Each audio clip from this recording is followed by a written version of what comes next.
Battlefield 6 launched with a solid lineup of 9 maps, a return to form, with some of them being more popular than others, and perhaps a couple of mild disappointments in there. And Season 1 looks like it's about to keep that theme. One absolutely brilliant addition, and one that feels a little bit underwhelming. I got hands-on with the 2 new California set maps coming in Battlefield 6 Season 1, Blackwell Fields and Golden State, in a behind-closed-doors play session a few days back. And I want to give you my thoughts and opinions on these. Blackwell Fields is launching on October the 28th, and Golden State on November the 18th. I've got gameplay of all the different aspects of the maps, with help from my good friend the Tactical Brit. He's kindly allowed me to use some of his footage, because unfortunately I couldn't make it to the second session of the event. But that means we've got a great mix of vehicle and infantry gameplay to show you. I will be honest from the get-go, Blackwell Fields isn't the map I was expecting, and it didn't quite land in the right way for me. But don't go anywhere, because Golden State is something special, and it's absolutely Battlefield at its best, and it's probably one of the most detailed Battlefield maps I've ever seen. So if you're excited for Season 1 of Battlefield 6 with all of this gameplay I've got to show you, drop a like on the video right now, and subscribe to the channel as well if you haven't already. We are all set for Season 1 here on the channel, and I'm pushing towards the elusive target of 1 million subscribers, less than 50,000 to go. So if you haven't clicked that button yet, click that subscribe button right now. You could genuinely help us towards that target. Right, let's dive in.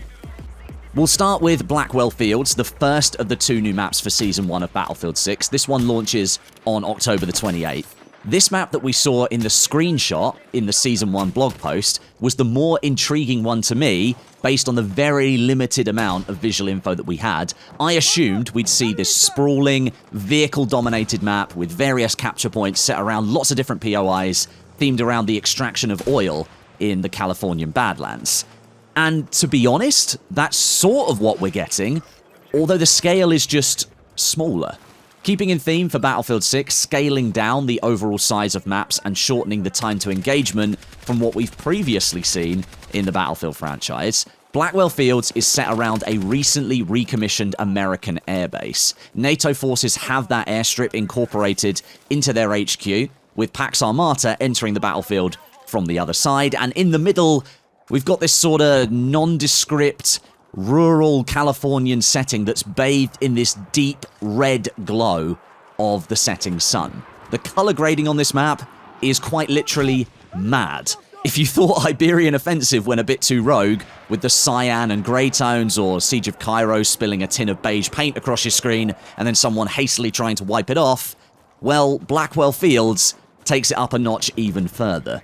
Personally, I'm not a fan of this color grading at all. It's just not very nice to look at. But does that impact the gameplay? Not directly. Well, unless you happen to be looking at the sun, which, like any other Battlefield 6 map you've already played, is blindingly bright. But this, like, red, orange paint job is extreme. And it's going to be something you like, or you don't. And personally, well, I can't lie. I hate it. It's not very nice.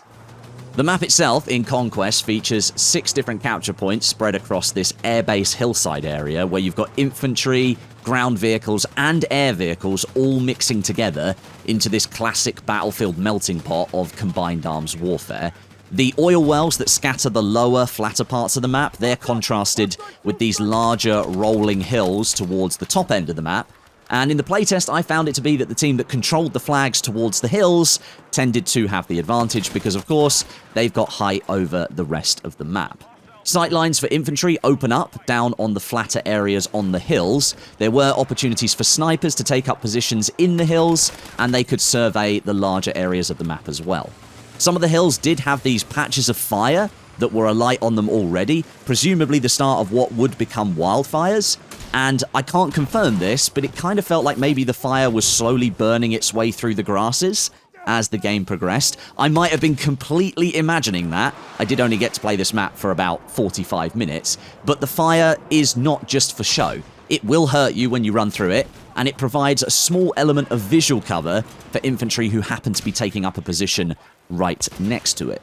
Now, for vehicle gameplay, it felt reminiscent of a lot of other Battlefield 6 maps. Lots of ground vehicles fighting it out across a smaller play space than perhaps you'd expect from a Battlefield game.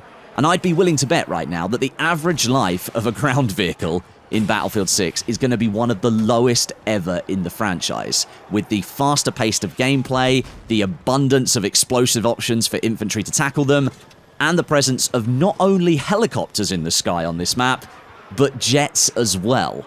And this one was particularly puzzling for me because the map doesn't feel that big. I'm no vehicle player, so I am going to defer to someone else's comments that they made whilst they were playing the map.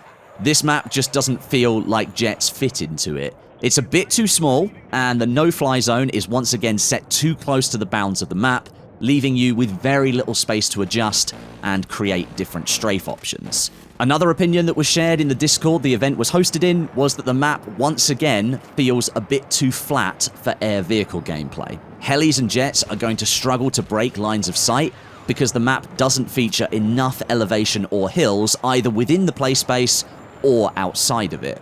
Tanks are able to sit up on some of the further hills closer to the gimme flag and their spawn, and you can see a lot of the map from up there, which somewhat reminds me of Mirak Valley and New Sobek City. The general consensus from the playtest, and obviously this is just first impressions and what I saw in the Discord being shared as we were playing and once we finished playing on that map, is that despite its name, Blackwell Fields is far too red, it's a bit too flat, it doesn't have adequate support for air vehicles, and it feels lacking in personality. The map, to me, felt very, oh, that'll do. You're fighting on this no-name hillside in rural California. There's no major POI or structure that the map can be easily identified by, other than the fact that it's red everywhere. And while the infantry-to-ground vehicle gameplay felt pretty decent, consistent with other maps in Battlefield 6, the pacing, once again, encourages this near-instant time to engagement, making it feel very similar to maps like Sobek City, which is already a map that is garnering a lot of negative sentiment for it feeling like a map that's been slapped together on short notice and isn't big enough to host the gameplay that's being shoved onto it. That's what Blackwell Fields feels like to me. It's a map that's been put together very, very quickly, and it's lacking the polish that I've come to expect from Battlefield maps. It doesn't feel like it's had the love, the care, and attention of other maps like Siege of Cairo, Liberation Peak, and Operation Firestorm. Golden State, on the other hand, wow, what an experience. This is the second map launching in Season 1 on November the 18th, and this map could not be further from Blackwell Fields thematically if it tried, despite the fact that geographically, they're probably quite close together. Golden State takes place in an affluent suburb of Los Angeles. It's attached to a golf course, and it might now be the best-looking map in Battlefield 6. The map is lush with foliage, both burnt out and vibrant green, and it ties in a bunch of houses in this community into a country club with tennis courts, swimming pools, service buildings, and this massive central clubhouse. There are a few holes of the golf course that sprawl out towards the edges of the map, and yes, that does mean that you can drive the golf buggies. This just reminds me of playing Par for the Course in the original Bad Company game. They handle closely to the ATVs already in the game, by the way. I think they basically take the place of those here on Golden State, and they're scattered around the community, so you might stumble upon them whilst you're moving around all the different pathways and roads. The whole map is dense with cover and buildings. That makes it feel quite claustrophobic in certain areas, but in others, it then opens out a little bit and it reveals some areas where longer range fighting can take place. Ground vehicles and air vehicles are available on this map, but the air is limited to attack choppers at the most. There is a transport chopper in there as well, but there are no jets here on this map, which I have to say, I think is a good thing. This makes Golden State feel a lot more grounded in terms of its combat, and perhaps true to what a liberation of SoCal might actually feel like, which is what Battlefield 6 is thematically trying to depict here. The helis will have a much nicer time on this map compared to Blackwell Fields. The map builds in some undulations and some areas of cover that they can dip behind to try and repair, rearm, and then go again. Feedback on this map from vehicle players was a lot better, and the interplay between them and infantry just felt completely seamless. Due to the amount of cover, both physical and visual, infantry can just scurry away from ground vehicles more often, and then they can pop out at different angles. But then the wider roadways that connect all the different capture points together, vehicles feel like they're able to stem the flow of infantry moving from point to point much more effectively. And the destruction on this map as well, my goodness, it's fantastic. Basically, all of the buildings on the map can be smashed apart and opened up. All of the houses set around the outskirts, the service buildings that you'll find along the pathways through the community, all the way to the large central clubhouse that looks out onto the golf course. Destruction is obviously one of the core pillars of Battlefield, and in Battlefield 6, we know the devs set out to really incorporate it into the maps and make it something that players have almost full control over. And I think they've gone above and beyond here on Golden State. Now, I only got to play this map on Conquest for about 40 minutes in total, and I had an absolute blast the entire time. The setting is fantastic. The map flow is really good. The visuals are stunning. There's no massively obvious color grading attached to Golden State either. There is a little bit of it, but it's way less prevalent than Blackwell Fields. It just feels like the kind of map that I was expecting from Battlefield 6's seasonal updates. And in fact, I've got a theory here.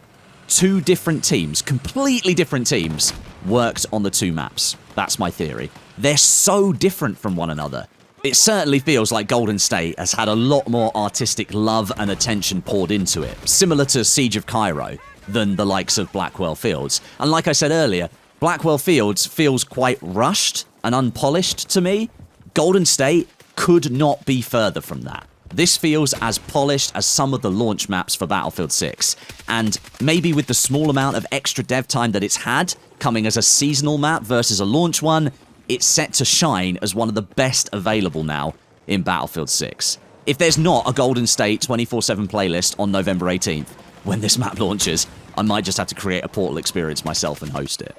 And I think the only disappointing thing about Golden State as a map, by the way, is not even anything it can directly control. It's just that it's not launching for another month. It's not coming until November 18th. I can kind of understand why, though, because if you've seen the leaks for the upcoming Battle Royale for Battlefield 6, you'll see that thematically, Golden State would fit right into that. And having a multiplayer map set in the same biome, launching on the same rumored day as the BR, that probably wouldn't be a good fit. So having Blackwell Fields launch first seems kind of appropriate. But then I'm disappointed because having played Blackwell Fields, it's the obvious inferior map compared to Golden State. Honestly, Golden State is such a good map, and it sets the true standard for Battlefield 6's post-launch seasonal maps moving forward. There were 2 new primary weapons available in the playtest, the SOR 300C carbine and essentially the Scout Elite from Battlefield 4. I didn't get a chance to use the Scout Elite that much, but I'm sure Stod has you covered there. But when it comes to the SOR, do you remember the AK-5C from Battlefield 4? Yeah? It's basically that gun.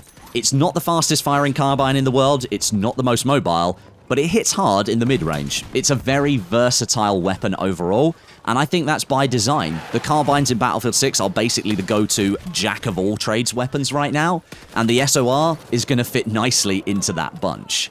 Battle pickups are returning to Battlefield 6 in the November 18th update when the Golden State map arrives, but from what I could work out, those weren't active in the playtest that I was a part of. So right now, we don't directly know what battle pickups we will be getting, but we do know they will be incredibly powerful in some way, but likely terrible in others to make them balanced, and that they will have limited ammunition or use that likely cannot be replenished, so we won't have this insane power spike when someone starts using one. Their effectiveness will be strong, but it will be quite short-lived. So that's Season 1 for Battlefield 6 in terms of multiplayer. We're going to kick off with a mid 5 to 6 out of 10 Blackwell Fields map that feels like it needs a lot more love and a lot less red. And then mid-November, bang, we're getting Golden State, which might well become the golden standard for Battlefield 6 maps moving forward. Thanks for watching. Don't forget to drop a like if you enjoyed it and subscribe if you haven't already. I'll catch you soon.